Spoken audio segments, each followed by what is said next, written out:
आजच्या या विशेष दिवशी आपण जाणून घेणार आहोत की जेव्हा स्वामींचे अक्कलकोटमध्ये आगमन झाले तेव्हा अक्कलकोटचे नशीब कसे बदलले आणि स्वामींच्या सारामृतातील असा कोणता संदेश आहे जो ऐकल्याने तुमच्या घरातील दारिद्र्य कायमचे दूर होऊन सुख समृद्धी नांदेल.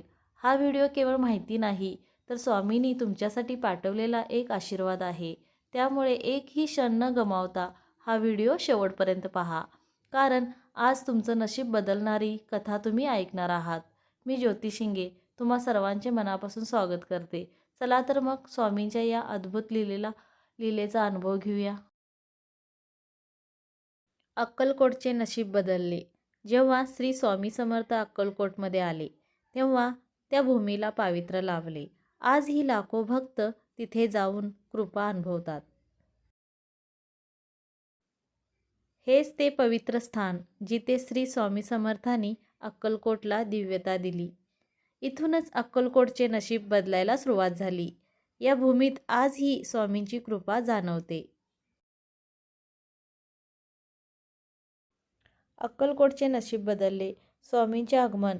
अक्कलकोट हे एक सामान्य छोटे गाव होते, परंतु श्री स्वामी समर्थांच्या आगमनाने या भूमीचे भाग्यच उजळून निघाले. असे मानले जाते की स्वामी समर्थ अचानक अक्कलकोट येथे प्रकट झाले आणि तिथेच त्यांनी दीर्घकाळ वास्तव्य केले. त्यांच्या उपस्थितीमुळे दुःखी लोकांना आधार मिळाला, रोगांना आरोग्य मिळाले, गरिबांना समृद्धी मिळाली, भक्तांना चमत्कारिक अनुभव आले. अक्कलकोट हळूहळू तीर्थक्षेत्र बनले. आज लाखो भक्त तेथे दर्शनासाठी जातात. स्वामी अक्कलकोटमध्ये कसे आले? स्वामी समर्थ हे कोणत्याही एका ठिकाणाचे नव्हते, ते संपूर्ण भारतभर भ्रमण करत होते. एके दिवशी ते अक्कलकोट येथे आले आणि तिथेच वडाच्या झाडाखाली किंवा राजवाड्याजवळ बसू लागले. लोकांना जाणवले, हा साधू साधा नाही, यांच्यात दिव्य शक्ती आहे. लवकरच बातमी पसरली आणि दूरदूरचे लोक येऊ लागले. अक्कलकोट पवित्र का झाले? स्वामी समर्थांनी अनेक चमत्कार केले, भक्तांचे संकट दूर केले, धर्म आणि सदाचार शिकवला. लोकांना भिवू नकोस, मी तुझ्या पाठीशी आहे, हा विश्वास दिला. यामुळे अक्कलकोट हे फक्त गाव राहिले नाही, ते आध्यात्मिक शक्तीचे केंद्र बनले. प्रकट दिन हा स्वामी समर्थांच्या कृपेचा अत्यंत पवित्र दिवस मानला जातो. या दिवशी स्वामींचे नाम, विचार आणि सारामृत ऐकले वाचले तर घरातील नकारात्मकता दूर होऊन शांती, समाधान आणि भरभराट येते. सारामृत संदेश. स्वामी समर्थ म्हणतात, भिवू नकोस, मी तुझ्या पाठीशी आहे. जो माझे नाम स्मरण करतो त्याचे संकट मी दूर करतो. श्रद्धा आणि सबुरी ठेव, योग्य वेळी सर्व काही मिळेल.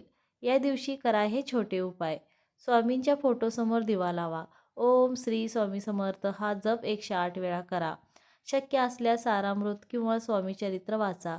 घरात प्रसाद वाटा. असे केल्याने घरात सुख, शांती, आरोग्य आणि समृद्धी वाढते, असे भक्तांचा अनुभव आहे. सारामृत संदेश. स्वामी समर्थ म्हणतात, भिवू नकोस, मी तुझ्या पाठीशी आहे. जो भक्त श्रद्धेने स्वामींचे नाव घेतो त्याच्या घरात सुख, समृद्धी, शांती आणि समाधान नांदते.